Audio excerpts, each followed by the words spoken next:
We are Group 19, and this is our presentation on Apple Incorporated. For a little bit of background, what does Apple do? They make electronics. I'm sure you're familiar with the iPhone and the iPad. They also develop computer software like iOS, the operating system that they run on. And as well as that, they produce media. So they make Apple TV podcasts. Apple TV podcast? I'm tweaking right now. Okay, the last one wasn't that bad.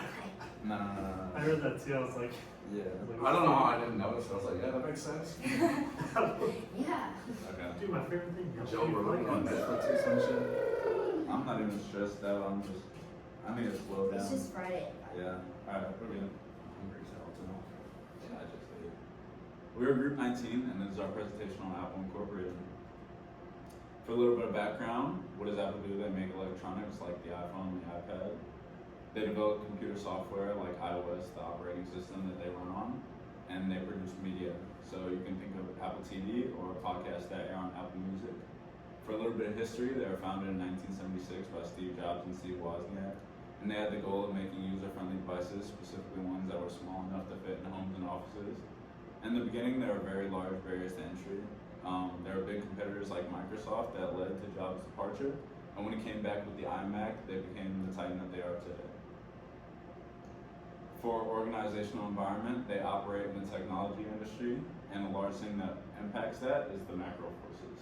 So for economic, when our economy is doing very well, there's a relationship with growth and demand for things that we necessarily want and don't need. And for socio-cultural, as time shifts, so do consumer demographics and preferences. We've seen a trend and want for more sustainable options and resources that go into Apple products, and concerns about data privacy. For political and legal, they've had to deal with massive tariffs. They've had government restrictions and trade regulations.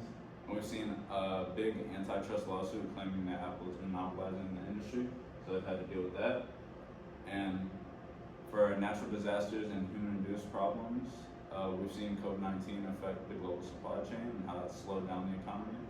And lastly, for technological, competitors are always developing smaller, faster, and better things, and Apple has to put a lot of research and development into their new products so that they can stay ahead of the curve.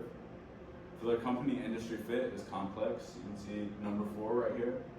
There are many external factors such as the macro forces and their rapidly changing elements, like the competitors who make new products. And next up, we have Andrew with the organizational structure. thanks, Khalil. So the organizational structure is basically the way Apple is set up. So the way they have it is functional, which is a subgroup of formal, which is a subgroup of mechanistic. And all that is to really say that one employee is going to report to one boss. And the way we look at it right here on this graph, in 1998, they had software, or they had hardware, and in 2019 they had hardware engineering and hardware technologies.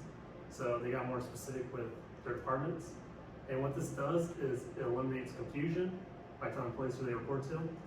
It puts specialized workers into specialized roles.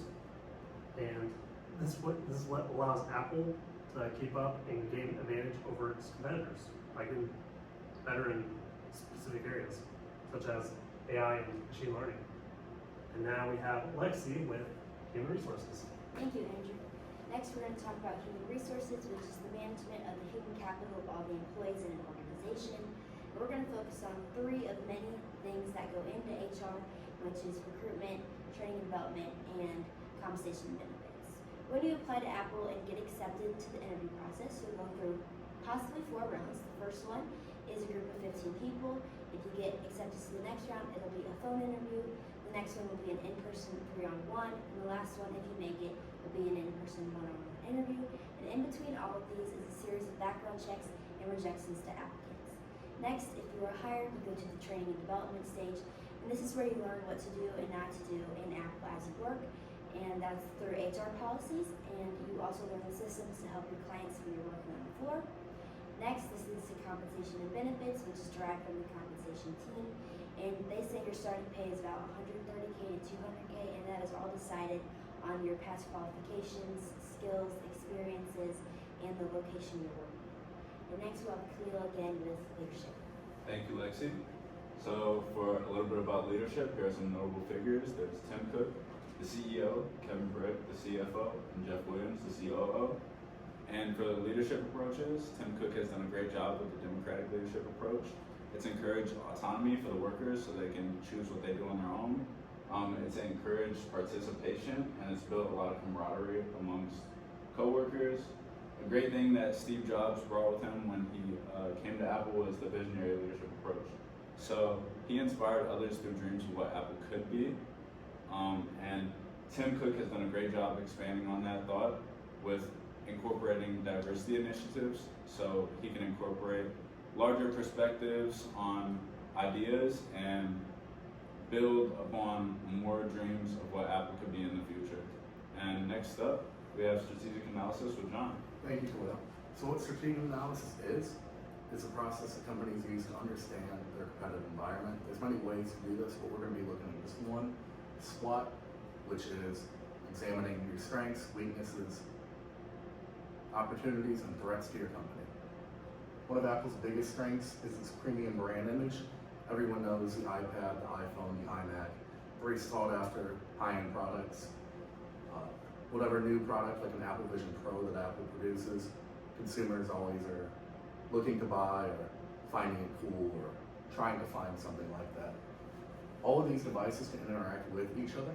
Something like an AirDrop, which allows any nearby Apple device to receive any type of media, such as a video or a photo, simply from the touch of a button. Or the iCloud, which allows all of your Apple devices to share the same storage, data, from device to device. This could also be a weakness though. Many consumers on the lower end of the market can't afford Apple products. Some iPhones, even for a base model, can run up to $800. And many non-Apple users can't utilize features like AirDrop or customize their device with Apple accessories like AirPods, where in an Apple device, you can customize the sound, noise cancellation. They're not able to in competitor devices.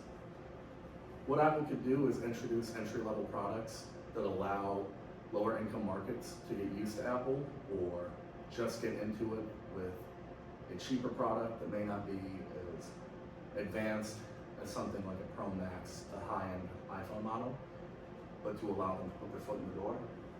You could also open up products like AirPods or AirTags and allow them to be customized in an Android database. One of the biggest threats that they're facing right now is the Chinese tariffs. 90% of Apple products are produced in China, and these tariffs have had a big effect on trade relations or profit margins for them. And next we're going to be talking about strategic management with Andrew. Thanks, John. So strategic management is basically what Apple's goals are. They achieve this through their vision and mission statement. The vision statement is basically just a generic version of the mission statement.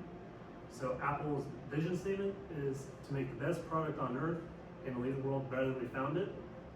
And their mission statement, which is more specific, is to bring the best personal computing products and support to students, educators, designers, scientists, engineers, business persons, consumers in over 140 countries around the world. So what we can take away from that is that Apple's main goal is to make the best products possible while cutting the least corners.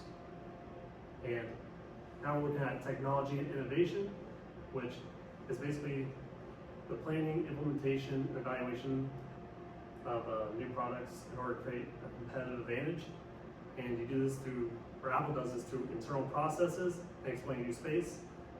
And internal processes is building upon an already existing product. So think of new versions of the iPhone, iPads, MacBooks, and explaining new space is creating a new product entirely. So the new Apple Vision Pros, for example. What this allows Apple to do is gain competitive advantage by entering a market early. Now, here's Lexi with company culture. Thank you, Andrew. This is the last thing we're going to talk about today. Company culture is the personality and glue that holds an organization together. Companies with higher culture experience 72% more employee engagement, and that leads to higher revenues. And An example of this is Jessica. She works in the Australian office as an accessibility leader, and she brings personality to the technology at Apple. For example, on the iPhone, you can select what apps you want, how big your size is, your Siri preferences, and more. And this was started to target the disability community to help change their lives and use technology, but anyone can use it and make their technology their own. This leads me into our next thing of why we think you should invest in Apple. As investors, you look at past data, you look at business plans, uniqueness, and experiences, as well as comparing it all to its competitors. Apple commits to their vision by changing the world to make it better than they found it. And the way that they do that is, like Andrew said previously, by innovating. They are constantly bringing up new and better things for their customers to keep to their commitment to their vision. With this, you know that they have created consistency, that on the iPhone, every time it comes out, there is always something new that most people love. Because of this, it creates a positive separation from its competitors, which will end up increasing its revenues and increase your dividends. And that is why we think you should invest in Apple. These are all of the resources and our references that we used to tell the information to you today. And thank you for listening.